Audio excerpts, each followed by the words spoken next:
From the Weston A. Price Foundation, welcome to the Wise Traditions podcast for wise traditions in food, farming, and the healing arts.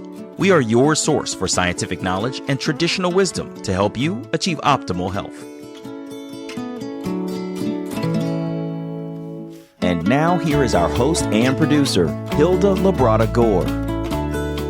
Hey, Hilda here. Infertility is on the rise. Polycystic Ovarian Syndrome and postpartum depression too. Can diet help address these issues? And what's the best way to enhance fertility? This is episode 503, and our guest today is Lily Nichols. Lily is a registered dietitian nutritionist and the author of Real Food for Fertility, Real Food for Pregnancy, and Real Food for Gestational Diabetes. Today, Lily offers practical advice for tackling pregnancy issues, yes, with diet, from PCOS to fertility issues and more. Lily is an unconventional dietitian, focusing more on nutrient density than most conventional dietitians might. She addresses the gamut today and offers concrete and ancestral advice for maximizing micronutrients for mothers and mothers-to-be, even when on a budget. She gets specific about foods to enhance fertility and combat insulin resistance, a central factor in PCOS. She also goes over why a protein-rich diet is critical for nourishment, pre- and postpartum, for better energy, satiety, and to combat nutritional deficiencies. Finally, Lily offers insights on breastfeeding and how to deal with overwhelm in the first few months following giving birth. By the way, this is the third podcast released in our Motherhood series. Before we get into the conversation, nourishing our children. Do you know that Nourishing Our Children is a project of the Weston A. Price Foundation? Launched in 2005, it has a focus on timeless principles for supporting learning, behavior, and health through optimal nutrition. Nourishing Our Children has an active online group for parents, would-be parents, grandparents, and adults interested in children's health. If you are looking for support on how to nourish your children and yourself, join the Facebook group Nourish Children 2.0, and you'll also have complimentary access to the Nourish 2.0 group focused on adults for one donation of only $5 for the calendar year. The moderators ensure that no question goes unanswered. So go to nourishingourchildren.org/groups. Again, that is nourishingourchildren.org/groups to learn how to join. And here is a testimonial from one of the community members. I've been a part of the Nourishing Our Children closed group on Facebook for many years and find that the communal support is invaluable. First, when I joined, we had struggled with unexplained infertility. Back then, 9 doctors from Dartmouth to Harvard had no idea what was wrong and how to help us. We had drastically changed the way we eat and by God's grace, now have 2 happy, healthy children. Thanks to all the knowledge I've gotten through the group, my children have had no medical interventions, never taken any drugs, and are very happy, vibrant, and easy. I am 43, and we are expecting another miracle baby any day now. I just want you to know that everything you are doing matters so much. It's made a huge difference for our family. That's from Olga Belus. So again, check out nourishingourchildren.org/groups for more information. This is Hilda Labrada Gore, and you're listening to Wise Traditions. Welcome to Wise Traditions, Lily. Thanks so much for having me.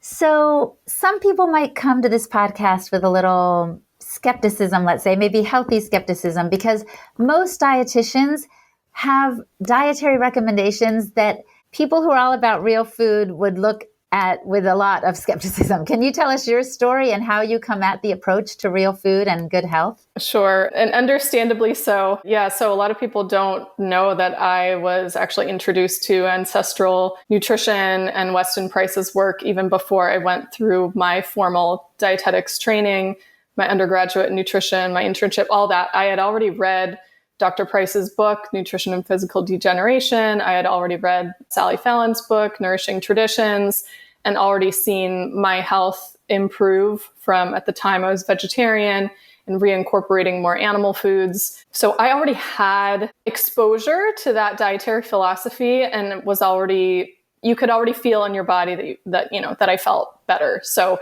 when I went through my schooling, even when we did, I remember an assignment where we had to track everything we ate and calculate everything out, and my fat consumption, you look at the percentage of calories from different macronutrients, and my dietary fat consumption was over 50%. I remember my professor's jaw was like on the floor, like, oh my God. And also, how are you so like lean and healthy and everything seems fine? You know, they couldn't get out of like the dogma.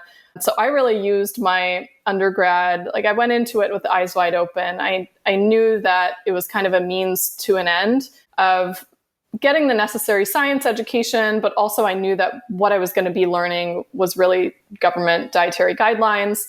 And so I kind of used it to my advantage to have access to all the medical journals, read all the things, kind of fact check some of the concepts that are around in different dietary philosophies. Because I mean, I really do keep an open mind. I think there is value in a lot of different philosophies. So let me like fact check this, like what's the research on vitamin K2 and what about phytic acid and fermenting grains and all of that. So I think it actually worked to my advantage. I did have to do a lot of, smiling and nodding to just get through it. But I do appreciate the science background and how it got me really attuned to looking at research critically. And your first book had to do with gestational diabetes. And you were talking about the power of real food to address it. Can you touch on that briefly before we get into some other stuff? Yeah. So some of my early work in my career was in the gestational diabetes space. It was actually a really good way to kind of get my foot in the door in the prenatal nutrition arena, and actually kind of mirrors a lot of the principles that Dr. Price talks about with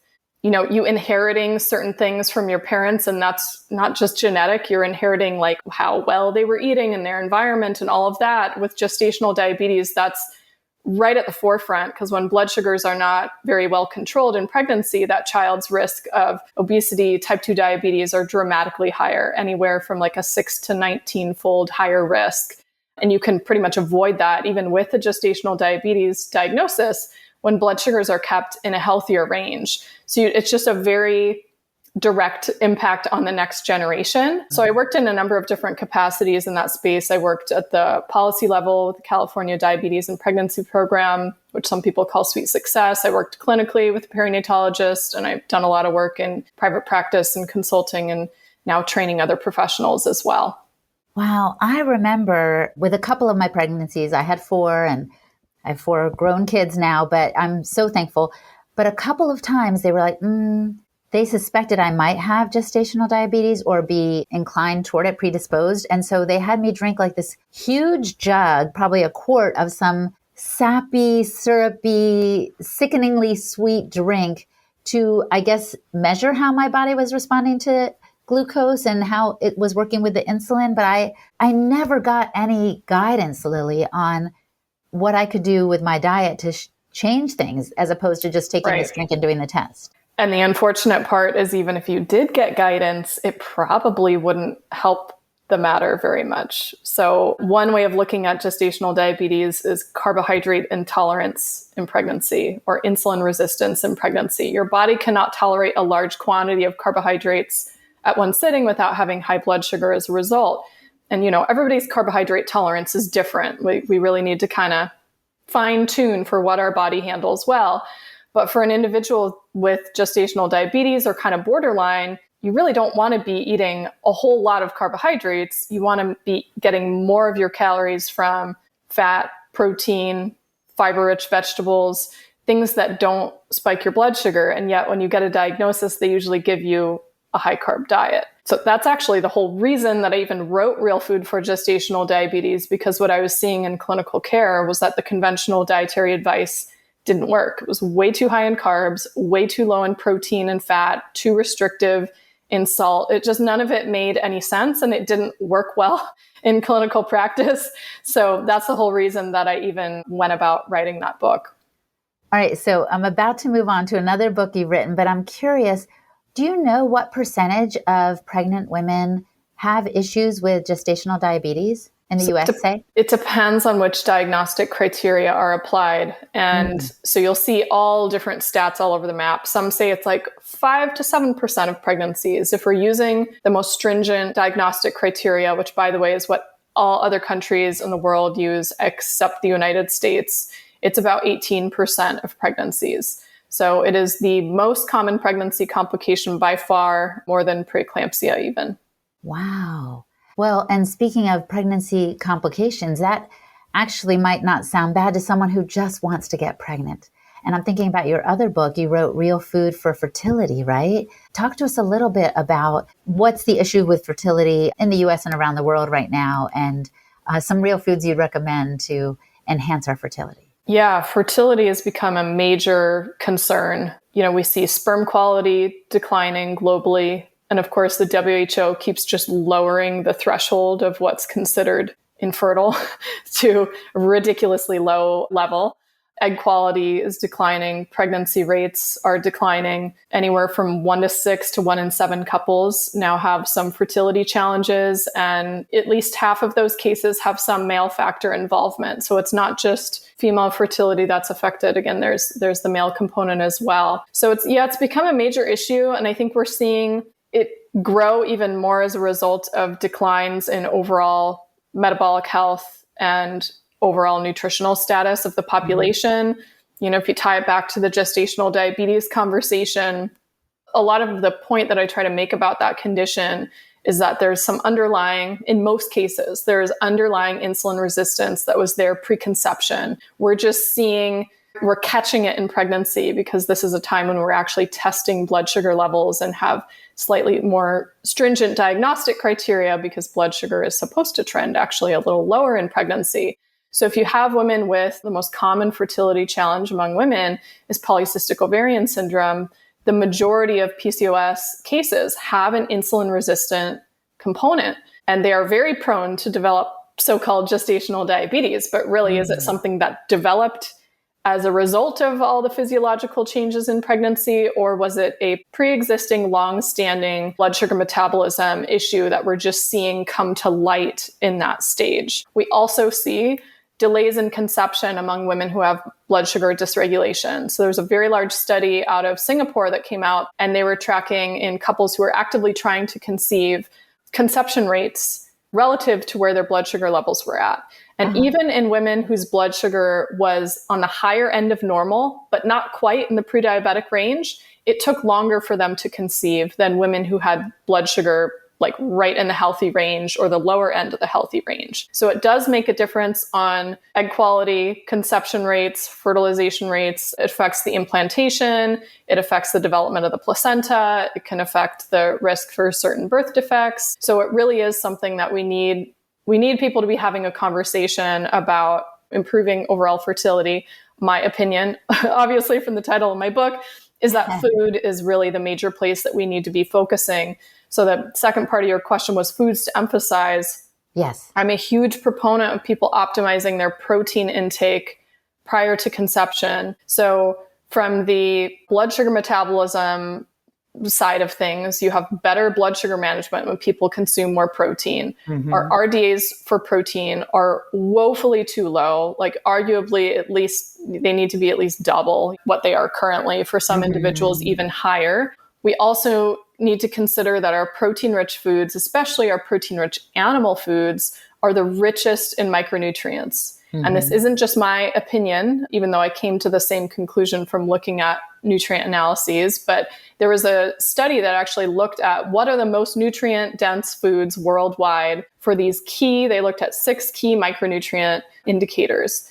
And it's funny, I actually have a post way in my archives on my Instagram of this study, but you look at the foods that they identified, and it's like liver, organ meats, bivalve shellfish, like oysters, clams, mussels, small fish, like sardines, anchovies, red meat, dairy products, eggs. And then I think the only one that was a plant food was dark leafy greens. So, I mean, all the sorts of things that I've been preaching about emphasizing in pregnancy, lots of overlap with the recommendations of the Weston Price Foundation as well. These really are our most nutrient-rich foods. So you get 2 birds with 1 stone. You get better blood sugar control. You have better satiety, better energy levels. You're also filling those depleted nutrient stores that so many people have from eating highly processed standard American diet. Yes. And what you're saying really resonates with me because I was exactly on the standard American diet, the SAD diet, without my realizing it. I'm certain I had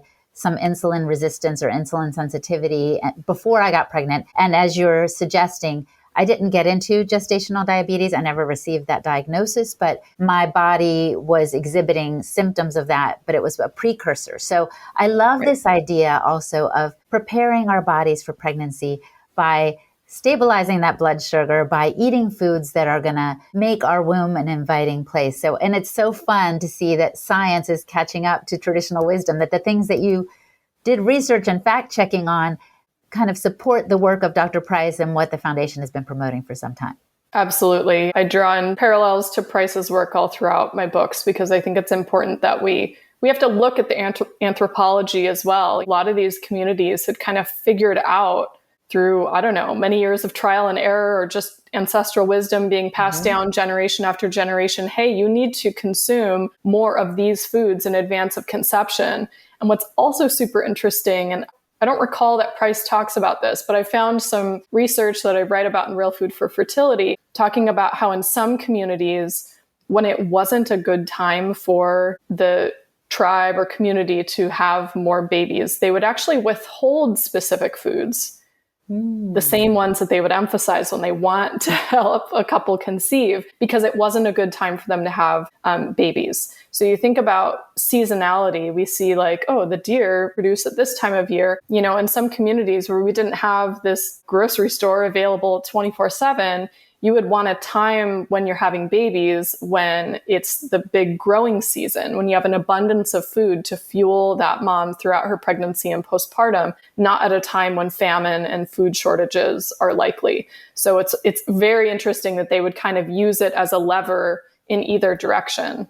Oh my gosh, so fascinating. You're right. I don't remember reading that in his book, though indeed there were communities that were timing marriages so that then they could have children at the right season, probably mostly in the springtime. I'm thinking about particularly the Maasai tribes. So fascinating. Oh my gosh. Well, we're going to have more conversations about these other books you've written, but today I want to focus on actually what happens after a woman gives birth, the postpartum stage, and what we can do to help our bodies recover and stay well. Some of the same principles may apply. What we do during pregnancy is going to help us post-pregnancy or postpartum. But can you speak to that a little bit? How do we keep our bodies well and help our bodies recover from all that they've been doing? Yeah, so postpartum, this always surprises people when I say this, but it is the time of highest nutrient requirements at any time in a woman's life, more so than even the third trimester of pregnancy. And this is even acknowledged in our conventional nutrition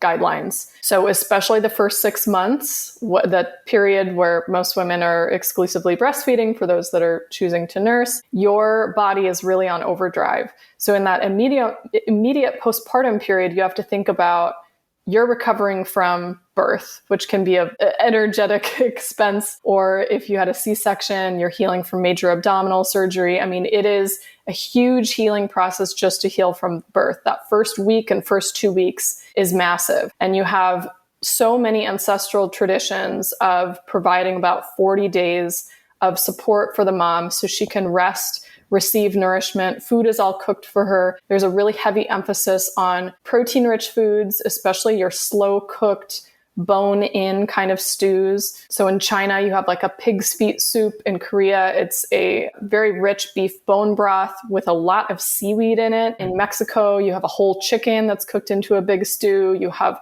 congee and other soups in parts of Asia, curries in India. You go all over the world and there's this like bone-in whole animal kind of foods. Organ meats tend to be emphasized, whole eggs with the yolk. In some communities, lots of dairy products, things that are kind of like warming, comforting, and really high protein. And when you think about what your body has been through with pregnancy and birth and now switching to the hormones of lactation, you need a ton of protein. And we actually had the first ever study on protein requirements in postpartum women only a few years ago. They were even looking at moms 3 to 6 months out. So we don't have data yet on 0 to 3 months postpartum. And even at that time, women needed more protein than a typical female athlete. So you have to go ham on the protein, pun intended, lots of protein. It's a night and day difference. As your body is switching over to the hormones of lactation, that's a huge energetic expense. You are burning through about 500 calories a day just from lactation. and your body is just pulling at whatever energetic resources it can to fuel breast milk production. And yes, there also, for some micronutrients, there's an effect on the nutrient density of the breast milk based on what a mom is consuming. That's a topic that people kind of want to cancel me over sometimes, because it's like there's so much already riding on you as a new mom. And I mean, I get it. I have 2 kids that I nursed also. It's a lot. Breastfeeding is a lot, especially early on. But we can't ignore that we have like all this data on like all this effort on making sure dairy cows are like properly nourished, because we know it affects the milk output and the milk composition. The same is true for humans. I don't know why it's such a stretch for people to think of. Like, yeah, you could still produce breast milk when you're pretty nutrient depleted, but the concentrations of a number of vitamins and minerals, especially your B vitamins in particular, are substantially lower if you are depleted. So we see like really low vitamin B12 levels in breast milk, for example, in vegans and vegetarians who have not been adequately supplementing.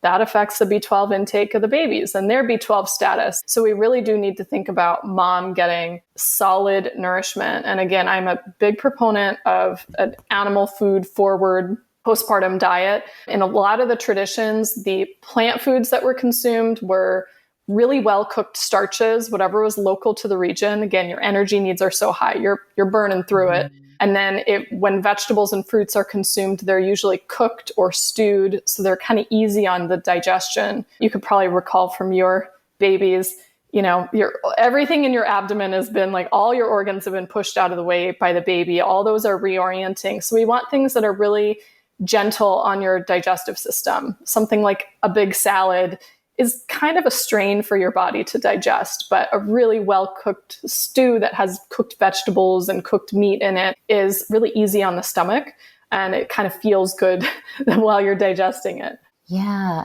And to me, the warm foods sound so inviting.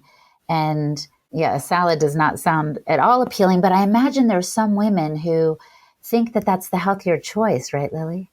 Well, I think we have this, this bounce back culture where a lot of women go on restrictive diets postpartum. We don't honor that time period. We're like, okay, our work is done while I was pregnant, and now I just need to revert to normal. This is not really a time to revert to whatever you were doing beforehand. You really have to fortify your diet with a lot of nutrient-rich foods. I don't think it's like bad to have a salad necessarily, but to think of a giant salad as a whole meal, I don't think is going to be nourishing enough. Maybe a salad as a side dish when you're having your big nice stew is one thing, but somebody having this like anemic salad with insufficient protein and low fat salad dressing, like, no, this is not the time, nor is there ever a good time for that as a meal.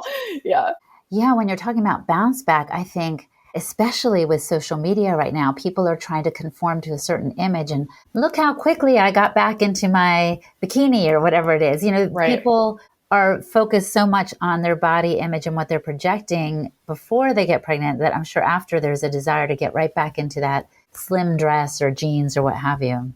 Yeah, you really have to give your body some time. This is the time to really love on your body, rest, nourish, especially that first, month to 6 weeks. You've got time. This is the time to rest and nourish yourself. What about postpartum depression in your work with clients or interactions with folks? What have you learned about that? Can that also be somewhat alleviated by how we nourish ourselves? There is a nutritional component for sure. I mean, obviously, mental health challenges are multifaceted. There's so many things that can contribute. I would say arguably the strength of your support network might be equally as important as how you're nourishing yourself, because, takes a village, as they say. That's true. It really does take a lot of help. But the nourishment component, so we find that mental health challenges are more common when individuals are having substantial blood sugar swings. So when I speak to the protein and fat aspect, when people are not consuming A, enough food in the first place, but B, enough protein and fat to help stabilize their blood sugar levels, you could just be going spike, crash all day long if you're just subsisting on carbs the whole day. And I'm not anti-carb, but you need to have that protein and fat component taken care of. And the carbs are like a condiment on the side. Also need to think about what are the nutrients that support our neurotransmitter production and, healthy, like maintenance of healthy fuel levels in our brain. Those spikes and crashes in blood sugar do affect our brain chemistry as well. We see more symptoms of anxiety in those individuals. We see if vitamin B12 is depleted, or DHA, or vitamin D, or even iron. We see that affecting mental health as well. And there's now like a lot more research coming out on the nutrition component playing into postpartum depression. I think it's becoming more widely accepted and acknowledged that could be playing a role. So, I mean, I always tell people like the first thing, like if your postpartum experience kind of just starts going like, downhill, the first place I want them to look at is their nourishment, particularly like starting first thing in the morning. Are you getting a really protein rich breakfast down the hatch? One egg is not going to cut it. We're talking like, with 3-4 egg omelet with maybe some sausage or something on the side. Like you need really a lot of protein, arguably easily 40 grams, maybe 50 grams per meal for a lot of women in this early postpartum phase. Like I said, your protein needs are more than a typical female athlete. And I've heard from clients just the night and day difference that they can feel even day to day. Oh, I got my protein in today. I felt great. And I didn't get there yesterday for whatever reason. Life gets hectic. And I really started to feel myself spiral. So I think we can't overlook the role that nutrition plays in our brain and mental health. Yeah. And Lily, I'm thinking about what you were saying earlier about people wanting to cancel you for saying there's a relationship between the food we eat and the quality of breast milk we give. I think it's because people are concerned for those from lower income societal strata, let's say people who are struggling just to make ends meet, and they can't afford the very foods that they actually desperately need to provide good quality breast milk for their baby. But I'm glad you've mentioned eggs. You've mentioned organ meats. These things are not expensive, but they're great sources of proteins and the minerals and nutrients that we need to provide the baby with all that it needs. Absolutely. Yeah. And I've done a lot of, professional education on this over the years to like give providers the facts, the newer research. I have a webinar from the Women's Health Nutrition Academy focusing specifically on nutrient transfer into breast milk related to what a mom is consuming and what her nutritional status is. So I go micronutrient by micronutrient. Not all of them are affected. Folate, iron, the levels stay relatively stable, but for many of them, vitamin A, choline, DHA, iodine, you go down the list, all of those are affected by maternal consumption. So really my focus is, let's focus on the mom, get her as healthy as possible. And yes, there's also going to be carryover benefits for her baby's nutrient intake as well. Still, of course, breast milk is going to be created by your body and adjusted, suited to your baby's needs with antibodies responding to what's in the environment and whatnot. Women, even if they're pretty malnourished, are still going to produce a breast milk with sufficient calories, for example, for their babies. But when we're talking about like the incremental levels of micronutrients and different fatty acid composition, that is affected. We can't deny it. I do also have resources. I have an article on my website. I think it's called Prenatal Nutrition on a Budget, going through, or budget-friendly prenatal nutrition. It goes through different options for prioritizing the most nutritious foods relative to cost. I've worked very extensively with low-income populations. I first started practicing in Los Angeles, so most of my clients were receiving, WIC services and things like that, and really working their tails off to try to provide food for their families. So there's obviously going to be like different levels of, what people have access to, what they can afford, but there's always an opportunity to optimize. And I try to focus on what's going to,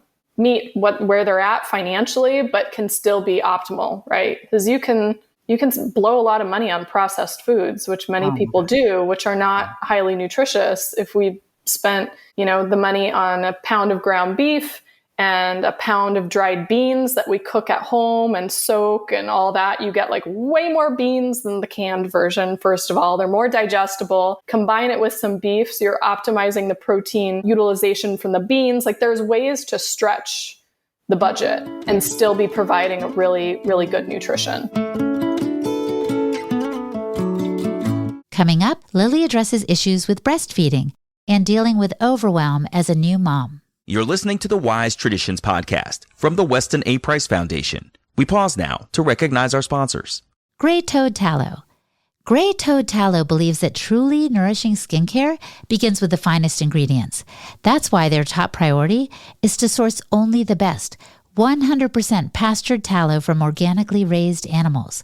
The result is a clean product with just a few ingredients, reminiscent of what past generations relied on for healthy skin.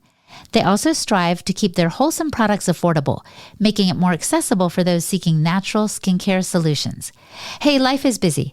Let Gray Toad Tallow do the work for you, transforming suet into a tallow balm that your skin will love. Cherished for generations, tallow naturally offers a perfect blend of fats and vitamins to keep your skin healthy, hydrated, and radiant. Visit graytoadtallow.com today to explore their full range of products designed to nurture your skin from head to toe. Use the code WISE10 at checkout to save 10% on your order and experience the difference that Gray Toad Tallow can make. Again, that's graytoadtallow.com and use the code WISE10 at checkout to get 10% off your order. And the New Biology Clinic. Modern healthcare systems are failing us. Months-long waits for appointments are typical, only to spend 10 minutes with a doctor who quickly makes a generic diagnosis, resulting in medication dependency, invasive treatment options, and unpleasant or harmful side effects with no real cure. If this sounds all too familiar, consider a different approach with the New Biology Clinic, founded by Dr. Tom Cowan, a respected alternative medicine doctor, author, and speaker. Dr. Cowan's holistic perspective on health and wellness and the true nature of health and disease sets this clinic apart. At the New Biology Clinic, it's not about quick fixes. The wellness specialists take time to understand your unique story, recognizing that illnesses have various causes and you deserve a personalized healing experience. Clinic members enjoy a flat monthly fee that includes a range of valuable services like virtual health consults as needed, wellness, specialist-led live streams on diverse health topics, access to a members-only resource library, and multiple live group sessions every month. These sessions cover fitness, breathing integration, biofield tuning, guided meditation, EFT tapping, and more. There are membership options for individuals, small and large families, pet health, and enrichment only, and even one-time health consults without a membership commitment. Unlike traditional healthcare that thrives on frequent visits, prescriptions, and treatments, the New Biology Clinic's motivation is to find the root causes of illness, support your personal healing journey, and keep you healthy. So, go to newbiologyclinic.com to learn more, or reach out to their friendly care team via phone or email, and use the code WISETRADITIONS to get $100 off your membership activation fee, or the code WAPF to get your first month free on an enrichment services only membership. Codes must be in all caps, by the way. Your journey to genuine healing begins here. Again, head over to newbiologyclinic.com to learn more. Use the code WISETRADITIONS to get $100 off your membership activation fee, or the code WAPF to get your first month free on an enrichment services only membership. Codes must be in all caps. Your journey to genuine healing begins here. This is Hoda Labrada Gore, and you're listening to Wise Traditions. Why is breastfeeding so hard? It seems like it should just be kind of instinctive, like it is with a calf and her mama cow, or, a sow and her piglets. What makes it so hard, do you think, Lily? That's a hard question to answer. I feel like on some level, as our families have grown smaller over the years, I feel like a lot of women don't have exposure to other women who have just given birth and to observe the nursing relationship and the latch, how frequently babies nurse. I mean, there's so much stress around how often are they nursing? How long are they nursing? Did I start them on the right side or not? Oh no, their weight isn't exactly changing in this way or that way. I don't know that people have realistic expectations of how the process really goes. And it was funny talking to my mom about it. She had nursed both myself and my sister. And this was a time when she was like, oh, breast pumps? Yeah, I saw one of those one time and that looked weird. I never used a breast pump. I never used a bottle. I just, if your mouth is open, stick a boob in it and just nurse. It was very like matter of fact. You just nurse. I don't know. And now I wonder if, on some level we need more information. And then on another level, there's information overload where we've kind of overcomplicated it with like tracking feeds and pre and post weight feeds and counting the number of dirty diapers. And there's just a lot of overwhelm in postpartum. There's questions about some of our, nursing challenges related to latch, maybe an increased prevalence of tongue ties potentially that can be affecting success rates with breastfeeding or willingness to continue because it's just so excruciatingly painful or baby's not extracting enough milk.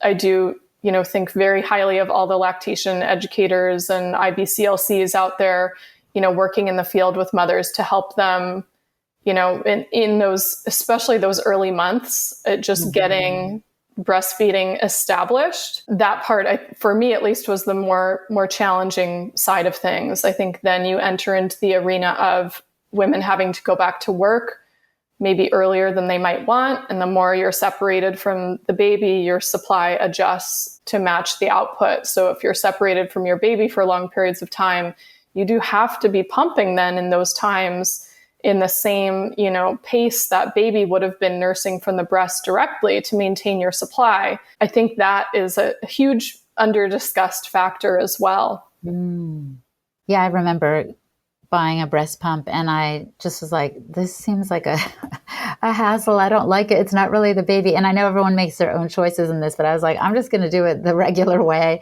I only wanted it in case I went out or whatever, but I know there are people actually who also struggle with a lack of supply. And you suggested earlier that perhaps their lack of certain nutrients is leading to that issue. How common is a lack of breast milk or a struggle with the quantity in the U.S. population, for example? I don't have a statistic off the top of my head on how common supply issues are. I think there's a lot more women who think they have supply issues that actually don't have supply issues, maybe because they're working with a provider who's weighing their baby and charting it on the CDC formula-fed babies growth charts versus the WHO ones, or for breastfed babies. So you want to make sure your baby's like weight gain trajectory is charted on the appropriate chart. I also feel like interpretations of those charts are used incorrectly in that it's not really a concern if you have a baby at the 15th percentile or the 5th percentile or even below the chart, but they're like gaining at that same trajectory. That's fine. Like just like adult humans, you have some people who are smaller than others. Like the whole point of having the percentiles is that babies are on a, bell curve. Yes, about 50% fall in the middle, and then you have the others falling on the sides. Just because they're not following a growth chart exactly, the 50th percentile does not mean that anything is of concern, right? My babies were like, I don't know, they were pretty robust when they were born, and then they were very active from a young age. So they both dropped to like the 25th, 30th percentile, but then have just kind of stayed there over the years. They're growing at a good rate. They're just at that percentile, but somebody else might have looked at that chart and freaked out. I think there's a lot of people who just, if you can't see the volume, which is, again, a reason I think a lot of women actually, some of them prefer to pump because they like seeing the exact output.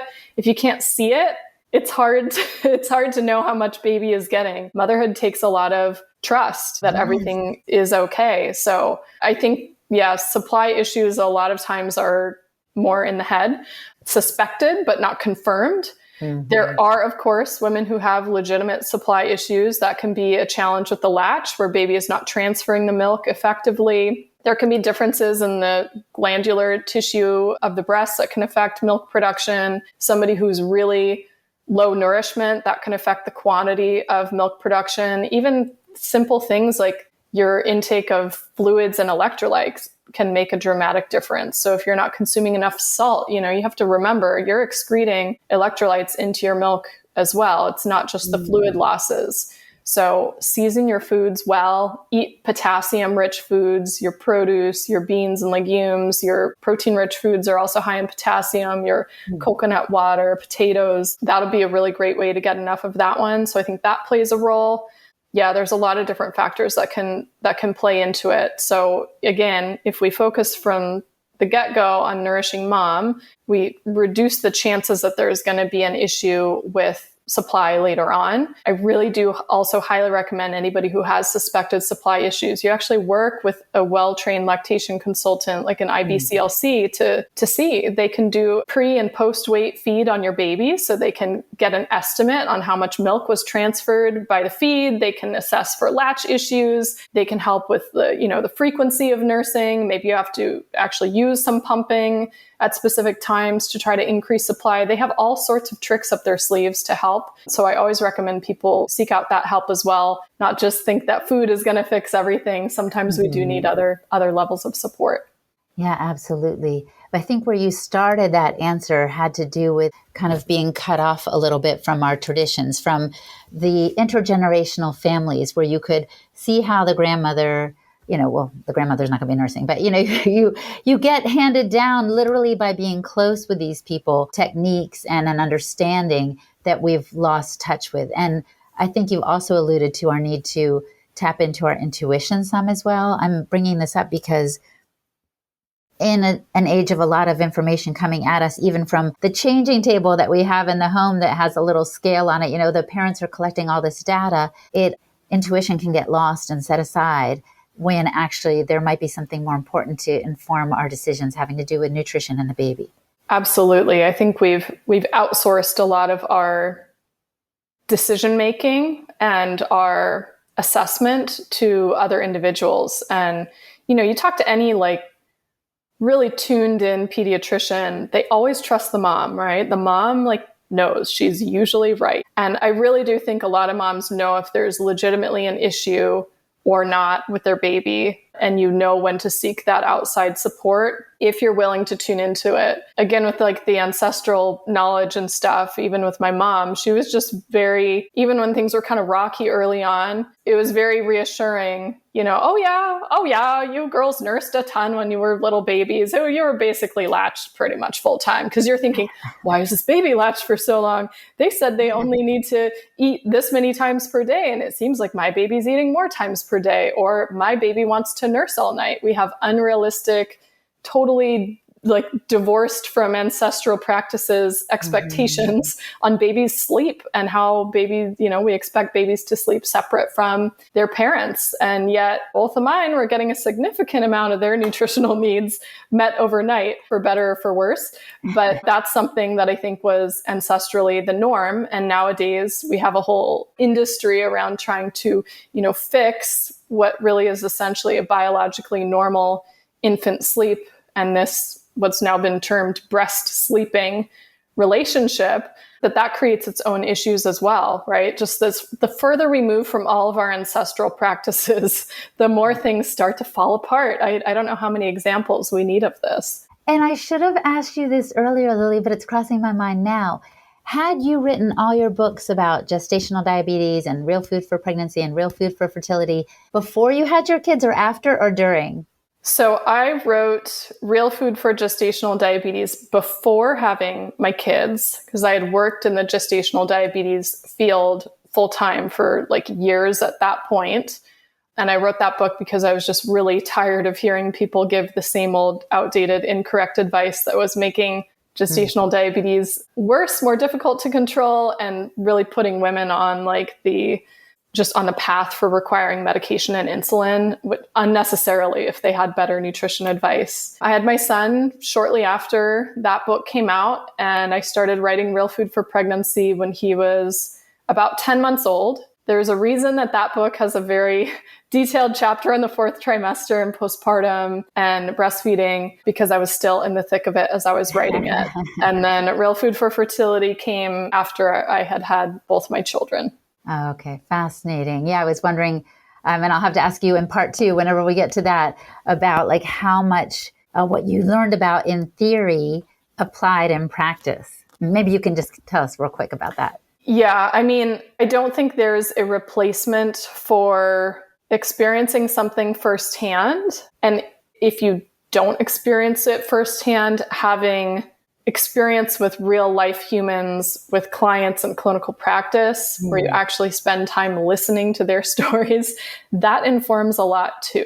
So for me, a lot of what I'm doing is, there's some sprinkling in of my own experience. Certainly, I think Real Food for Pregnancy is a better book, a better resource, because I had already experienced pregnancy firsthand. If I had written it after having my second, maybe some of the things would be a little different, but for the most part, like the meat of it really held true throughout. I also think since having had, worked with hundreds of clients by that point before that book, that your experience is not the end all be all, because sometimes some resources come out and it's informed entirely by one person's experience with the expectation that, well, everybody else had this exact same experience. And no, there's so many different ways in which you can experience a pregnancy or postpartum or the road to conception even. So I think personally, I've been very much informed by ancestral nutrition practices, but also like a mindful eating, intuitive eating component. That part definitely comes in as I'm thinking through and evaluating research and data that I might be citing in the book, whether that advice would actually be realistic for somebody to implement in real life. So I try to keep things, even though there's a lot of data, I try to keep things kind of at a level that everybody can understand and isn't too overwhelming. Like you can really go down a lot of health rabbit holes and find yourself almost paralyzed with all the decisions and all the changes you need to make. And, I have to think back to when I was first introduced to the ancestral nutrition side of things. And it was like, oh, it's okay to eat butter. I don't have to put this thinnest little schmear on here. Okay. It took years for me to be like, yes, it's okay to eat more fat, right? It took years to incorporate a sufficient amount of protein into my diet. The programming is very strong on limiting certain foods. So I try to have a gentle way of approaching people making any health changes. Cause I've been there too. It's been a while, I've been eating this way now for over 2 decades, but I remember that being pretty overwhelmed with all the changes and things feeling scary because it's new, Yeah, it's fun that you have this approach because our listenership is all over the map. Some people are having their diet super dialed in. They're all about the wise traditions and this ancestral way of eating. For some people, it's brand new. But either way, I think you've offered a lot of value today, Lily. I'm so thankful. I want to conclude with a question I love to pose at the end. If the listener could just do one thing to improve their health, or maybe in this case, we would say to ensure a healthy body during pregnancy and postpartum, what would you recommend that they do? I feel like I've just been talking about protein for a whole interview, so I may as well go with that. Something that has come up with literally almost every client I've worked with is we have to, what I call, fix breakfast to set the tone for the rest of the day. I think as a society, we're now coming out of the big trend of intermittent fasting, which I found didn't work great for a lot of women. Now I have, the data to support why that is, but getting in a protein sufficient breakfast, give yourself 2, 3, 4 days. Consider it an experiment. I'm going to change up my morning routine and I'm going to get a sufficient amount of protein at breakfast. Sufficient might mean different things for different people. Maybe 25 grams, 30 grams. Hey, if you're early postpartum, probably 40 grams, maybe more of protein at breakfast. And just pay attention to how you feel the rest of the day. You don't have to change anything else. Just change that, report back in a couple of days and see what the difference is. Majority of the time, what I hear and what I experience really on a day-to-day basis, because I occasionally step out of my routine and do something where I'm not, maybe have a croissant for breakfast or something. I'm like, wow, why do I feel terrible? Oh yeah. Okay. I'll get back on it tomorrow. Right. But I hear less crazy changes in energy levels, less blood sugar spikes and crashes, less afternoon slump, less desire for caffeine and sugar because their energy levels are more stable. This also tends to dramatically improve all of our hormones. You're helping keep your cortisol levels at a healthy level, insulin levels in a good place, reproductive hormones in a good place. Women might even see this change how their menstrual cycle is for that month if they stick with it. So just try this protein experiment and breakfast and report back. I love it. Thank you so much. On behalf of the Weston A. Price Foundation, Lily, it's been a pleasure. Thank you so much. Our guest today was Lily Nichols. Visit her website, lilynicholsrdn.com, to learn more. And I am Hilda Labrada-Gore, the host and producer of this podcast on behalf of the Weston A. Price Foundation. You can find me at holistichilda.com. And for the transcript for this podcast episode, visit our website, westonaprice.org, and click on the podcast page. And remember to follow the Wise Traditions podcast on any podcast app. And actually, you can follow it on the Wise Traditions podcast app. Just put that into your browser on the Apple applications, and you will find us. That way you don't miss a thing when the new episodes are released, and you can share favorite interviews quickly with your friends. And this helps us get the word out in a more personal way. And thank you so much for listening, my friend. Stay well, and remember to keep your feet on the ground and your face to the sun. On behalf of the Weston A. Price Foundation, thanks for listening. We have many free resources to support you on your health journey. Visit westonaprice.org to find podcasts, articles, videos, and more. You can also find a local chapter near you for help in finding sources of great food. We invite you to support the Foundation's mission of education, research, and activism by becoming a member. Thanks again, and take care. Wise Traditions is a project of the Weston A. Price Foundation for wise traditions in food, farming, and the healing arts. The content on this podcast is provided for informational purposes only and is not intended to substitute for the advice provided by your doctor or other healthcare professional. It is not intended to be, nor does it constitute healthcare or medical advice.